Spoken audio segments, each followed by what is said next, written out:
Stop messing around, stop fooling around, stop delaying, stop procrastinating. Get up, get out, get it done. Everything is possible, nothing is a problem, and anything can be overcome. I just get my ass up out of bed, I get my shit together, and I get out and I start the fight. And that will transform you from a mere mortal into a superhuman being. I've never, ever, ever met anybody who told me that they got rich watching their IRA or their 401k.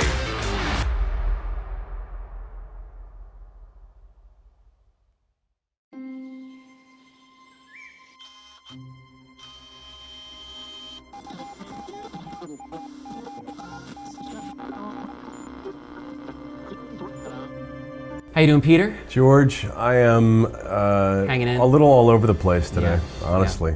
Yeah, I think it's been a tough week for everybody. I think between the state of the world, the current events, the weather, sort of everything that I touch on a day-to-day basis is weighing me down a little bit more than usual this week, but mostly current events and what's happening over in Russia and Ukraine. Totally. No, I hear that.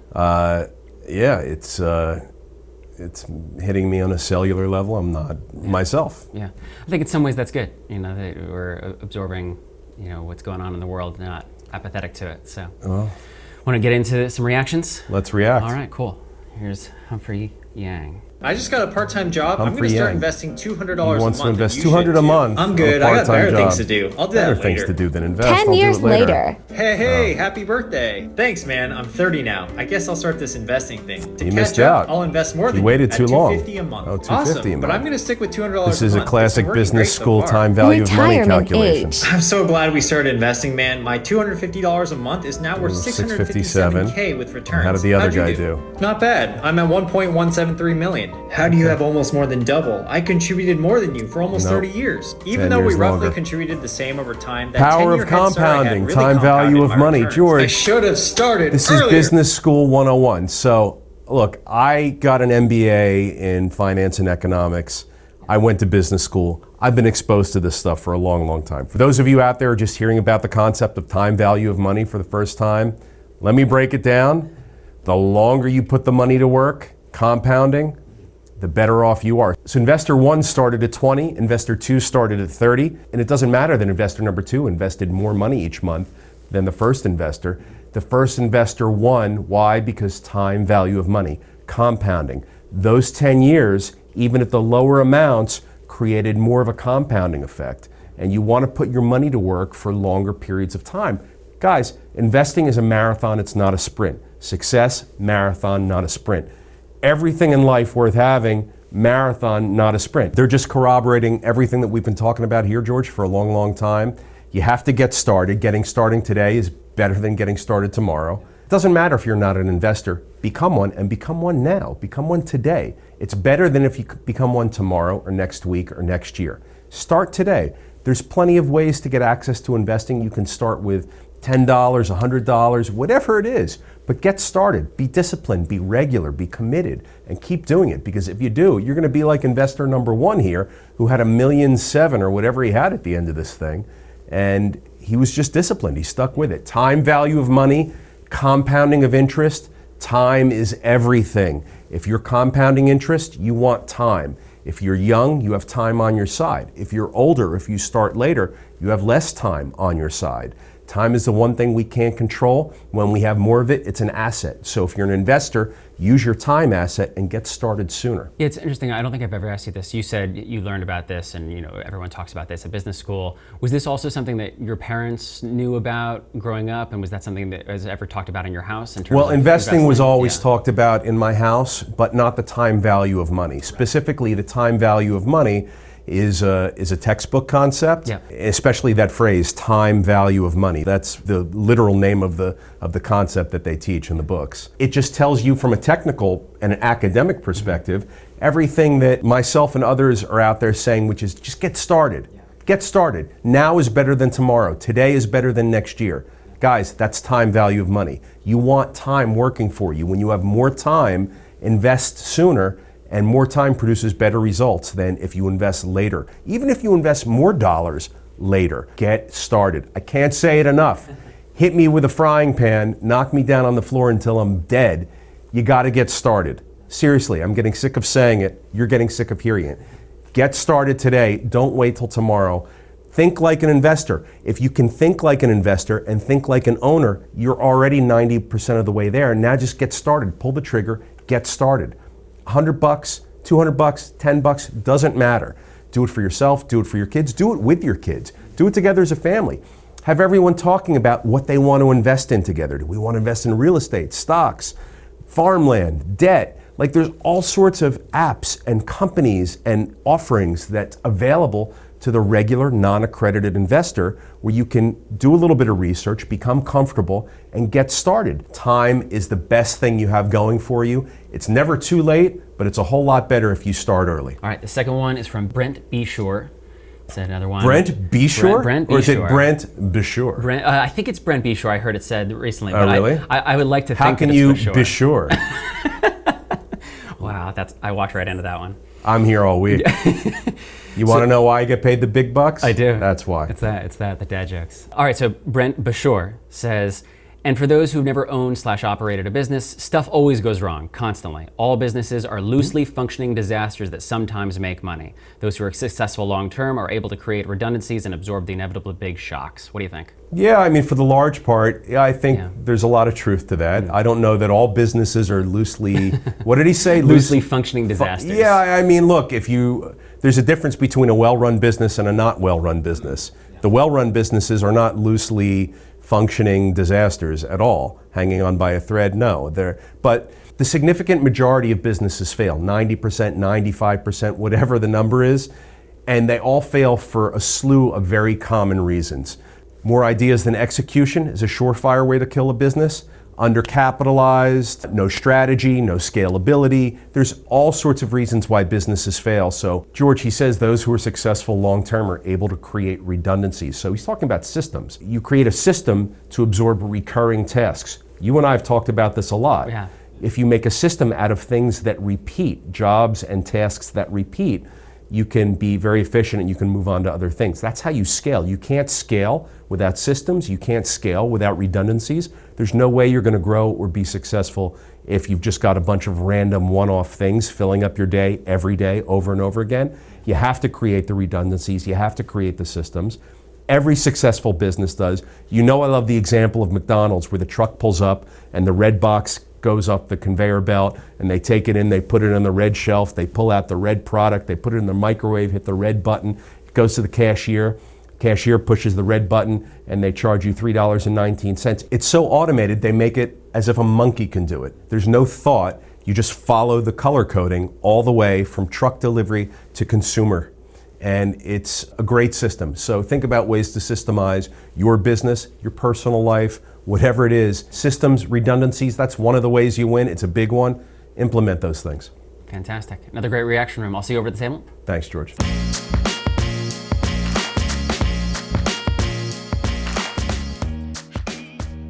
All right. Welcome back to the table, Peter. George, what are you wearing today? Well, so I'm wearing, I thought about this when I put the shirt on, if you were going to ask.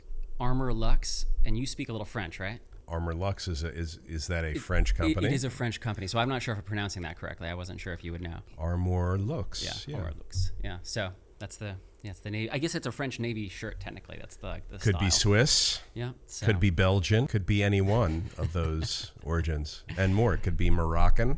Yes, you asked me what drives my style. What drives your style? What drives your fashion choices? Sexiness. Most of the time. What drives my style? Well, thank you for acknowledging that I have style. Yeah, no problem. No one else does in my life. I just want to not look like a douche, and I want to look like I've got my shit together. Yeah. And I want to be comfortable. Was there anybody in your life that you were like, oh, I want to look like that? Or is it just like, oh, these clothes look good, I'm going to buy this? No, except for until I saw the show Ray Donovan. Oh, yeah. That guy dressed great in that show. He always wore like a black suit with a black shirt, or a black suit with a white shirt, or it was great. Yeah. And he never wore a tie, but it just that black suit was just badass. And Liev Schreiber, right? yeah, and it was black. Like during the day, good, Yeah. and at night, black is good. And like dinners, it was good. And when he went to beat the shit out of people, it was good. And he was able to like move and function without being inhibited by wearing, business clothing or a suit. Like he was able to punch and swing a baseball bat. Yeah, that's what it's about. It's about functionality and style. Me, when I put on this suit this morning, I put my shoes on last, and I couldn't bend my legs far enough to get my shoes tied because my pants were, the wool and everything. It just gets tight, and you don't have full movement. So I don't think I'm really achieving the Ray Donovan thing. We're not ready for the Van Damme scene with the with the stretchy kicking jeans. Yeah, I need those. I usually ask you at the end if there's anything you want to talk about, but has there been anything on your mind before we get into what I've kind of gathered? I said over there when we were doing the reactions, I'm feeling a little weighed down and impacted by everything that's happening in Ukraine right now, and we're in 2022, and here we are. And this is the world that we're in still. And I say still because it's reminiscent of World War II, and 2 million people are fleeing. It's the largest population of people moving across Europe in history since the Second World War.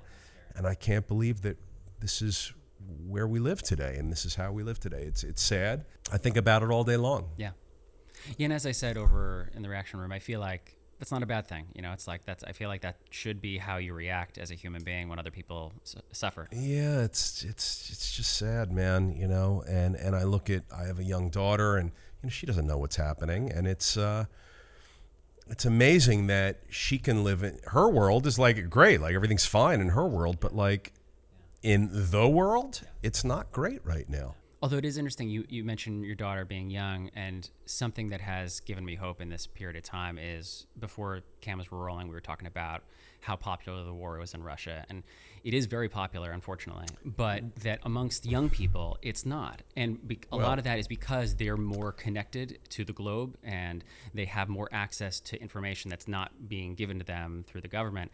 And that's, I think, a sliver of hope in all of this. It's not a fair playing field, though, because not at all. No, the government's controlling the media narrative. Yeah. There's no Facebook. There's no Twitter. There's no news telling honest stories. Yeah, they're controlling the narrative. They're telling people that they're going to go demilitarize the Nazi the regime in the Ukraine. Yeah. And so, isn't that great? And everyone's like, "Oh yeah, that's great," but that's what they're saying, but that's not the reality. It's propaganda, and they're going in and doing what they want, when they want, how they want, with zero regard. I mean, shit, they just bombed a maternity hospital with women and children with no regard. It's murdering. Yeah. And it's sad. And look, this isn't the first time we've seen it. I mean, there's been horrible things and circumstances in Africa over the past recent years, and in other countries in the Middle East. I mean, there's things happening all the time. Somalia, It's just, Yemen, there's a so lot. I don't mean to dwell on the Ukraine as like the sole example. It's not, but it's what's happening now and most prominently, and it's impacting me, as have all the other things. But it's for some reason this is really bothering me. So. Yeah.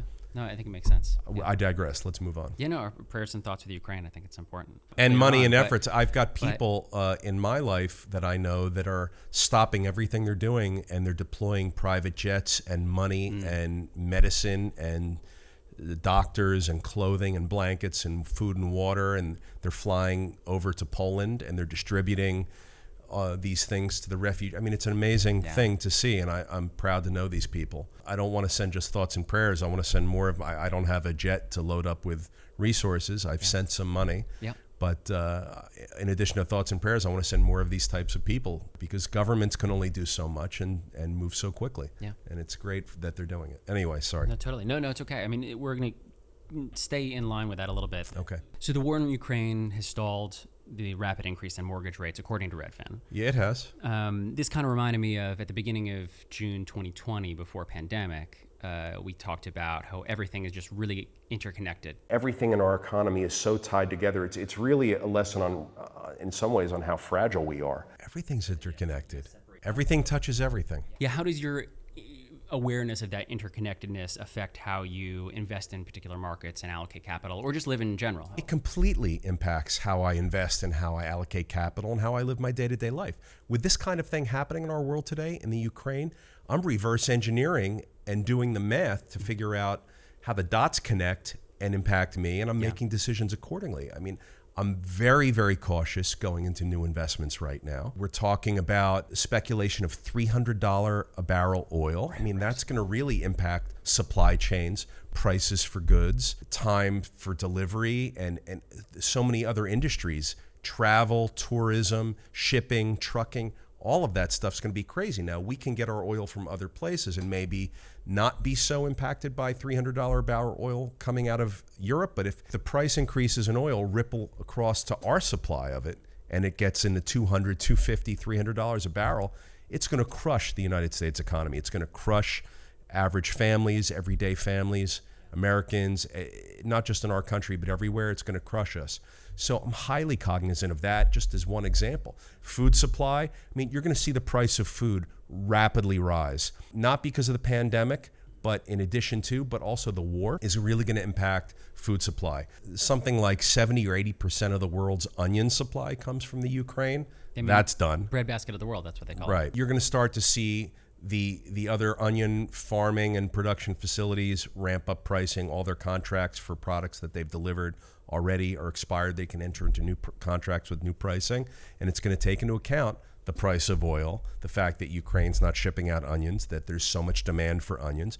Watch, you're going to see price of food's going to go through the roof.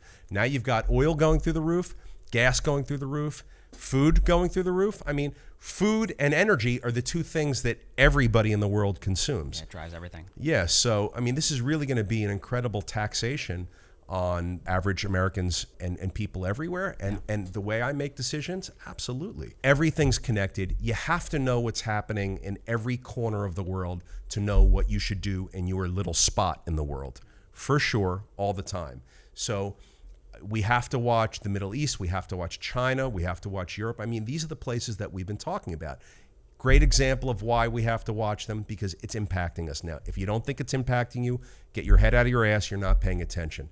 You have to know what's happening. I read newspapers from all over the world every day. I have a friend that reads 40 newspapers a day. It's incredible how he does that. I don't read 40, but I read a lot. I need to know what's happening in the UK. I need to know what's happening in China. I need to know what's happening in the EU and the Middle East. The confluence of all of these policies and governments and products and imports and exports and finance, markets. I mean, there's a confluence of all of those things that dictates in part our lives, as well as what happens here in our country. Guys, you gotta know. Yeah. Read, stay up on this stuff. Be informed. If you don't know what's happening in the world, you're not gonna know what to do in your own house with your own family. That makes sense. You bring up the supply chain issue. That one aspect of that right now is trucks are in high demand, trying to transport more goods. Truckers, trucks, all that kind of yeah. stuff. One proposed solution that I've heard is these autonomous trucks that'll be on highways, and then they have to be stored. It's coming. Kind of off. Yes. I have a friend who's just gotten into that industry, and he's. Oh, really? Yeah, he's. It's quite impressive. This guy's an impressive guy, and it's an impressive industry and effort that they're making, and there's going to be driverless trucks and automated trucks. Yeah, so we can discuss that separately if you want. But my question... Thank you. Well, no. It's just like that is something that I feel like we've talked about before. So that's fodder for conversation. But what I'm really curious about is... Fodder. Is... I am your father. I am your father. That to store these things, to store the autonomous trucks, a lot of property is in high demand just outside of highways, and zoning is a key issue there. So what I'm curious is how heavily does zoning weigh in on the success of real estate deals for you, and what do multifamily operators need to know? So I'm going to have you ask that question again, but sure. Zoning weighs in heavily on the sex of real estate. All right, go ahead, ask again. How heavily does zoning weigh in on the success of real estate deals, and what do multifamily owners and operators have to know to be successful with zoning? So two different questions. Yeah. Zoning is central to any real estate transaction. The first thing I do when I'm under contract to purchase something is I obtain a zoning analysis. I need to know what I'm allowed to do with my property that I'm about to buy. I need to know if the current use of the property is permissible. if it expires at any point in time, if there's certain terms and conditions that I'm obligated to uphold in order to maintain the current zoning status, or otherwise my use can be considered abandoned or foregone, and it reverts back to some other use. I mean, there's so many things that can happen if you don't have your hands around the zoning. It's issue number one that I spend time and money on to get my hands around knowing the answers to when I'm buying anything. So zoning's critical. In multifamily, because I buy a lot of buildings that were built in the 60s and 70s and 80s and 90s, I'm looking for zoning that's either conforming or non-conforming use. George, if I buy an older building that's been there for a long time and the rest of the neighborhood has evolved and developed, but my building's still sitting there, it's likely a pre-existing non-conforming use. Got it. We've all heard the phrase grandfathered. Oh, that's grandfathered in. That liquor license is grandfathered in. That use is grandfathered in. And what we're saying is it's so old that it predates any of the recent laws, zoning, or legislation that has been on the books, that it's just sitting there. And if it were to burn down, you might not be able to rebuild that same use. So for an apartment building, I take out what's called law and ordinance, L&O insurance policies. And that protects me if my building's a pre-existing non-conforming use. George, many of them are. So if there's a fire, I don't get to rebuild my apartment building as of right. We've talked about as of right. Like, I have to go seek permission. I have to go in front of a zoning board and say, hey, my pre-existing non-conforming use burnt down. Can I rebuild that non-conforming use? Right. Because you have single family houses all around and I'm an apartment building. And they could say no. Yeah. So I have to take out insurance and pay for expensive insurance, L&O, law and ordinance insurance, that will cover me if my building burns down and I can't rebuild. And it's a very complicated thing, and it can be very costly. Zoning, you have to know your zoning. Another thing I look for in zoning is FAR, floor area ratios, density ratios. Can I expand my building? Is there unused impervious surfaces that I can expand a parking lot? Can I add another story? Can I add another 2 units around the corner where there's a big unused corner of empty grass? You know, I have to check with my zoning. Every town has its own zoning ordinances that dictate density, square footage, impervious surfaces, height, FAR, floor area ratio. All of this stuff is addressed in your local town's zoning ordinances. You have to know this stuff. I mean, look, if you're going to buy your building and never touch it, never do anything, never add any value, never try and extract any more value out of it, you know, maybe there's a little less pressure for you to know about the zoning details because you're not going to build or expand anything. But you still better know your zoning details because you need to know if you're a pre-existing non-conforming use or if you're a conforming use. And all of that matters because when you go to pull permits, if you have to rebuild anything, it all matters. They're going to delay you. They're going to say that you need to hire lawyers, planners, and engineers and architects to come before them and make presentations as to why you should maintain a pre-existing non-conforming use. George, it's a web and a hornet's nest of stuff. You got to know this stuff. So for multifamily owners and operators, make sure it's the first thing you look at, confirm what your zoning is, see what your zoning opportunities are. I'll tell you a story. There's a deal I'm involved in right now. It's a 3-story house. Each story is 2,700 square feet, so it's a total of like 8,200 square feet, Okay. The whole structure. And it was built as a 6-family house. So 2 units, 2 units, 2 units, 2 per floor, 3 stories, 6 units. And I've had this property for 5 years, and I'm seeking to reduce from 6 units down to 3 units. I want to make 1 luxury high-end unit per floor because I think that's going to have more demand in the marketplace. Well, I've just gotten my approvals for that.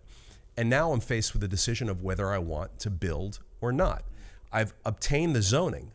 Sometimes you buy property just for the zoning because zoning's so hard to get. So I've swam through the waters and fought the battles for the past 5 years. I've been up against zoning and planning boards. I've spent a fortune on architects and planners and lawyers to help get me the zoning entitlements that I just got. Now my property is entitled with this new zoning. It's impossible to get. High barrier of entry to achieve what I've just achieved. So I can either decide to build and make real and go to market and sell the product as a result of this new zoning, or I can just sell my property with the new zoning entitlements in place, right. And the value's been created. So you hear a lot of times that developers will buy raw land and they'll bring in utilities, and they'll get zoning and entitlements, and then they'll sell the whole package of entitlements and zoning to another developer who will then take it and go up out of the ground. That happens every day. That's all zoning. So there's a lot of money to be made and a lot of money to be lost in knowing or not knowing what the zoning opportunities are for your particular piece of real estate.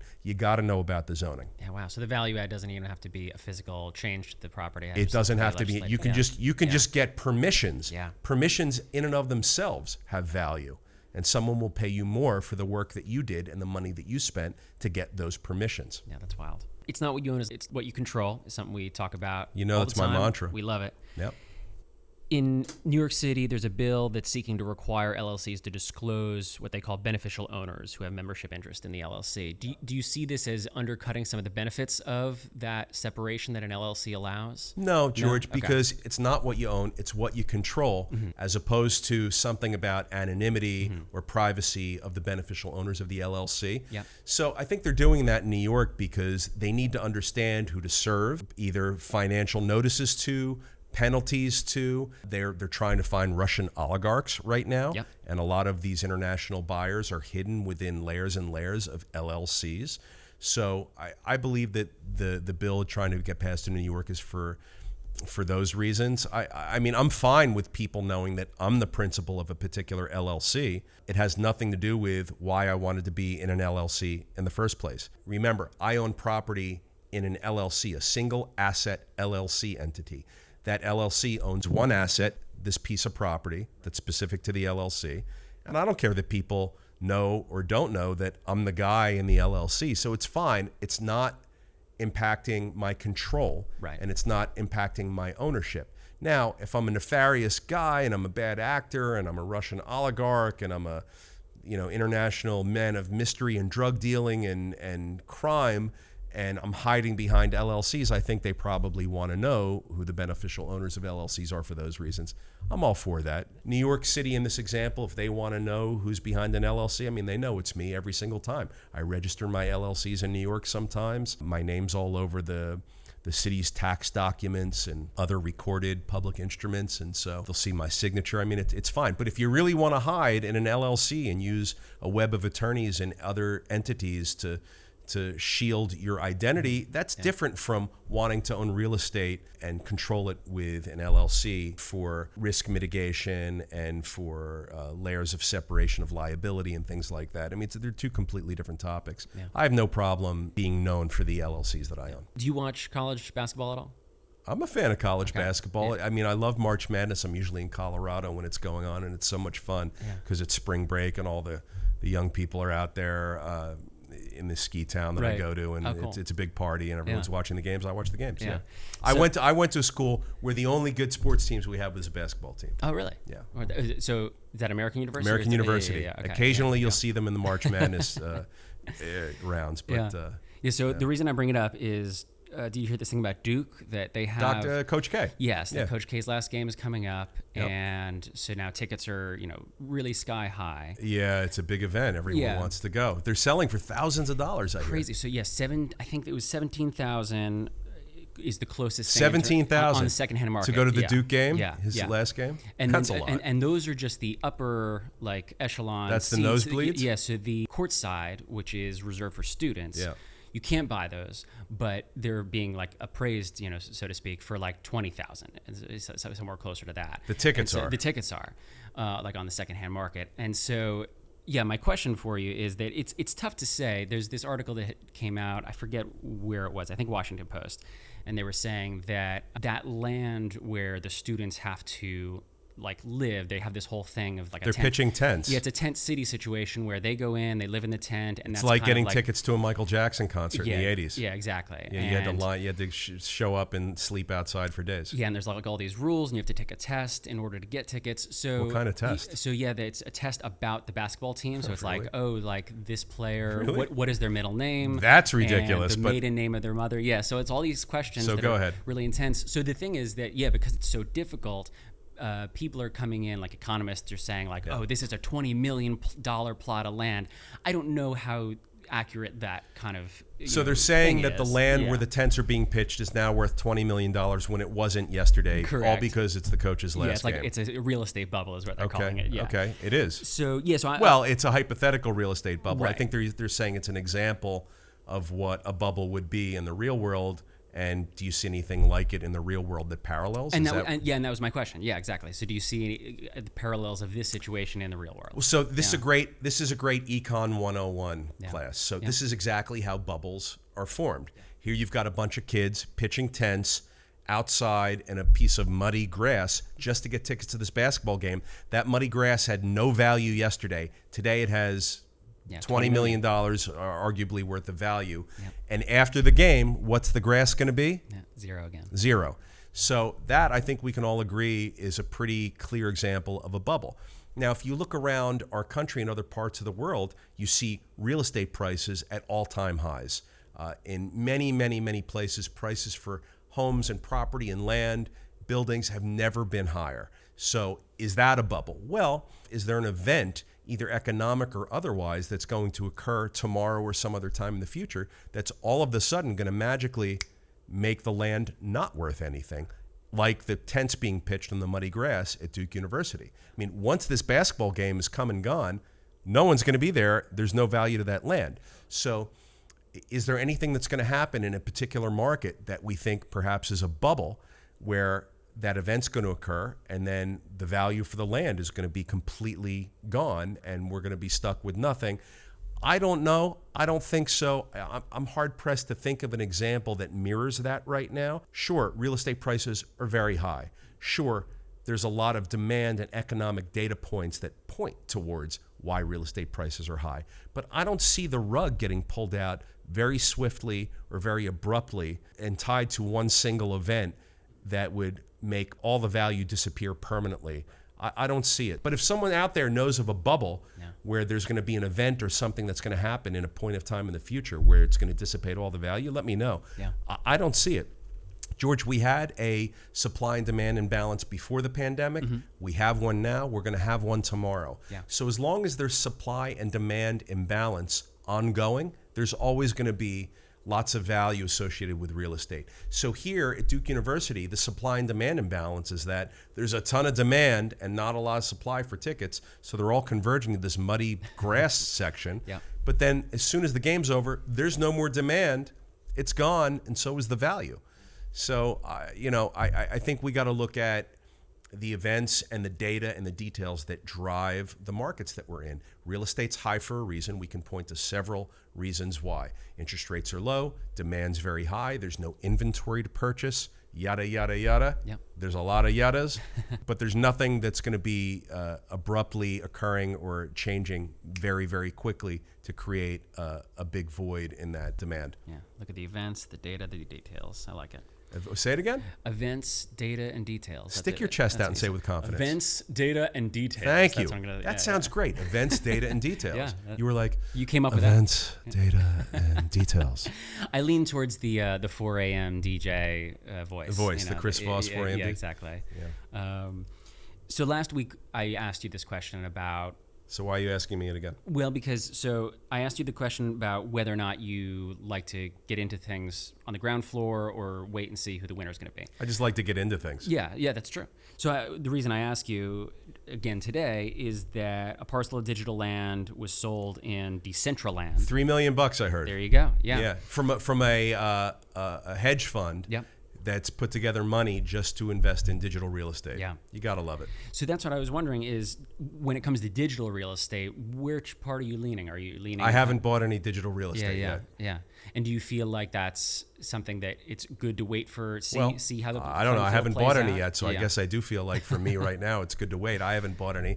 I think also I'm just busy as shit, and I just haven't had time to put in the time and research and energy to understand what I need to know to be comfortable making an investment. You know, I say all the time, you have to be comfortable with what you're investing in. You have to know what you're investing in.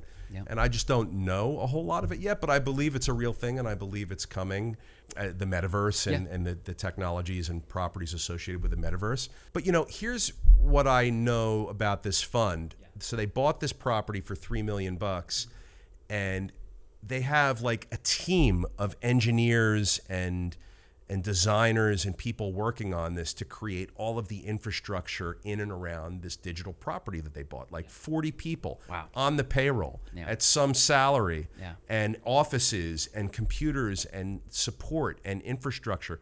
So it's not just the $3 million that they bought the digital land for. It's the $3 million plus, I don't know, it sounds like probably 10 or 15 million or 20 or more. I don't even know, but it sounds like a lot of money. In a way. It's construction costs is right. Yeah, I mean, they're building out their property. They're developing their property. They're digital developers. Yeah. It's pretty fucking cool. That is wild. Really sexy. I'm a real estate developer, not a digital developer, but I can only imagine if I had a team of 40 or 50 or 60 people and I said, hey guys, we just bought $3 million worth of property in Decentraland. We got to go build this out and have virtual concerts and shopping. I mean, to build all that out, it's gonna take months and years. That sounds like a big team too, because like I would imagine when you develop like physical real estate, you don't have a team of 40 designers just for that. So right? when I develop physical real estate, I start writing checks the day that they show up for work, and I stop writing checks the day I get my CO. Right. Yeah. I imagine with digital real estate, I have to assemble my team. They got to be on my payroll for a long lead time leading up to the potential and hopeful purchase of my $3 million parcel in Decentraland. So I'm paying them for the months leading up to the purchase of the property. And they're still on the payroll during it and after the development. So because I assume as a hedge fund, I'm going to be buying more digital land and digital real estate. So these hedge fund guys must think that there's some real significant value to be captured by taking the risk, deploying it out, hiring dozens and dozens of people at massive salaries, office space, all the infrastructure, the management, the SG&A, selling general administrative, all of that, the graphics, the design elements, all of that stuff. I mean, it sounds like millions and millions. It sounds like tens of millions of dollars to me. Yeah. So they must think that they're going to get that money back in spades by spending it now. Move fast and break things. Yeah. Crazy times, stressful times, uncertain times call on us to be extraordinary. That sounds like something I would say. That's true. I first heard you say these words at the beginning of pandemic. There you go. I was wondering how they sound to you now. They sound to me as relevant as they did 2 years ago. Yeah. Honestly. Look, I think we have to be on our toes and cutting edge and best in class and excellent all the time, regardless of a pandemic or a war or whatever the negative environmental events are going on. I mean, we have to be all of those things. But in light of a pandemic and a war and inflation, and Ray Dalio thinkers say that there's seeds planted for a civil war coming up. I mean, against all that backdrop, you really have to be excellent. You really have to be the best at what you do. You really have to be cutting edge, think out of the box, all that stuff, man. I mean, it's about survival. It's about success. It's about moving forward, not getting sucked backwards. I mean, if you're not deploying great tactics, great thought, great execution all the time, you're just going to get eaten up like Pac-Man. And that's when times are good. When times are bad, it only amplifies and exacerbates that. So I want to be excellent all the time, and I want to be thinking outside the box all the time. And I'm begging all of you guys to do it too, because that's going to transform you from a 99% thinker to a 1% thinker. And when you're a 1% thinker, the sky's the limit, and now you can go out and create wealth and success and create the life that you want for yourself, because that's the difference between the wealthy 1% and the middle class and poor 99%. It's the way they think. It's the mindset. So if you change the mindset and get and think like wealthy and successful people do, that's the first step. Now you can go do it. One sliver of being excellent that you've mentioned before is handwritten notes, the importance of a handwritten note. I got 2 last week. So I was going to ask you, what makes a good handwritten note for you? I got one from one of my lenders who I do a lot of business with, and they're very pleased with me as a customer, and they sent me an iPad mini with a little handwritten note. Dear Peter, thank you so much for your partnership, your friendship, and your business. We look forward to doing so much more with you in the future. It's very bright. And I thought that was a great note. I mean, that's almost word for word. I think I must have read it 5 or 6 times. Yeah. So I thought it was great. I got an iPad mini out of it. I have no use for it, but I gave it to my wife, and she's going to load up our daughter's shows or something on it, and it'll be my daughter's. But it was a really nice thing to do. Yeah.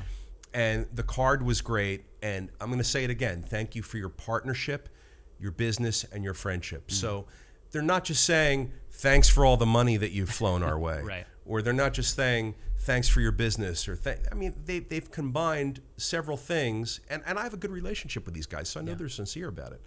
And it was a great note to get, and I gave it to my person in the office who's in charge of my book of thank yous. George, you know I have a book of thank yous? I do, yeah. So I took the card, and it's going to be now forever memorialized in our book of thank yous. That's and beautiful. I thought it was a great thank you to get. Yeah, that's so awesome. Yeah. All right, well, then I have one Zest Quest that is actually our first Zest Quest that I ever asked, but it never made it to air because that was like a test episode that we did. Really? And so I remember your answers, actually, but I'm interested to see if they're different today. What I feel like you're trying to trick me, but let's I'll go along with it. Let's go ahead. What book or books have been very influential for you that have stand out in your mind in helping you succeed in your life? Several. 7 Habits of Highly Successful People, Stephen Covey. That was it. Yeah. Ah, really? That was the first one. Graham Dodd Investment, was that on the list? No, I haven't heard that one yet. So what's that one? The Graham Dodd Book of Investment Principles. Okay. Yeah. It's standard college textbook, but it's dry and boring and it's technical, but it helps you learn about mathematical principles to analyze investments. Many Lives, Many Masters. Yeah. Was that on the list before? I don't think so. Art of War, Sun Tzu. That was one. Yeah. Classic. Yeah. I'd say Fountainhead. Fountainhead we've talked about, but that wasn't an answer to that question. But yeah, we did talk about that a while ago. That's on my list. Yeah. Yeah. Let's see what other books have helped. I mean, there's only one more that I remember you mentioning. So. Who Moved My Cheese or something like that. Yeah. It was a management book. Yeah. That wasn't that massive for me, but it was a good book. Think and Grow Rich. No. Rich Dad Poor Dad. No, I mean all these are great answers. Which I'm trying to think of what it actually. So I don't remember the actual title, but it was you said Winston Churchill. Oh, everything by Winston Churchill. Sure. Well, Everything I'm a by big fan Churchill. of Winston Churchill. Yeah. I've read all the Winston Churchill books, the biographies. I love that guy. Yeah. He was such an interesting. Yeah. What about figure. Winston Churchill? Captures you? Oh, so much. Yeah. He was not well liked for his personality, but he was well revered for his policies. Yeah. He overcame a lot. He garnered a lot of power without being in a position of power at first. I mean, he was just sort of a guy in the system, but he was very powerful. He was great at building relationships. Yeah. He was great at communication. He had the greatest quotes, and he was a strong man. He was like a man's man, I feel, in a lot of ways. Not from a physical, like, soldier, military, I'll fight you perspective, but just from his mental toughness and his smarts were enviable. And I always enjoyed reading the stories and hearing the stories about how he handled certain situations and made decisions and formed alliances. And I think it was great. So yeah, Winston Churchill. I wouldn't have thought to answer the question about the books as Winston Churchill books, but if you were to ask me who was an influential person to help me, as a to name a person, I would have said Winston Churchill. That makes sense. Cool. Thanks for that. That was fun. Yeah, I love that. I'm glad that I displayed some sort of consistency. Very consistent. Yeah, and obviously you had other books that were made the list as well. Well, I just started thinking of management and business books. Who Moved My Cheese was just like. Yeah, and you have talked about that before. I have. Not in relation to that question, but yeah. Okay. Awesome. Cool. Well, that's what I got, Peter. Anything you want to talk about before we head over to Q&A? So I want to do, thanks. Yeah. I want to do a quick bit because I'm going to need you to make a little blurb out of this for me. So, ignition sequence starts. 6, 5, 4, 3, 2, 1. Hey everyone, so I want to share with you an organization that I'm involved with. It's very near and dear to my heart. It's called Dream Foundation. So we're going to put up the link, dreamfoundation.org. I'm involved with this great organization. So what we do at Dream Foundation is we provide end-of-life dreams to terminally ill adults. It's a wonderful thing. It's a beautiful thing. And I want you guys to just check it out, gain some awareness. I want to spread the message of this wonderful organization. These people help a lot of people. Last year we delivered close to 3,000 dreams, and we've got corporate sponsors and we've got infrastructure all over the country. We've been around for over 30 years. I'm involved with this great group of people, and from time to time, I'm going to be reaching out to a lot of you out there, asking you to help support me if it's something that resonates with you. And we'll put up a link, and we're raising money for the Dream Foundation, and I want you guys to check it out, get to know us, and if you feel so compelled, join me and help me in raising some money and donate some money to the Dream Foundation. Thanks for your time. Yeah, amazing. Awesome. Thanks so much, Peter. Appreciate it. Thanks, George.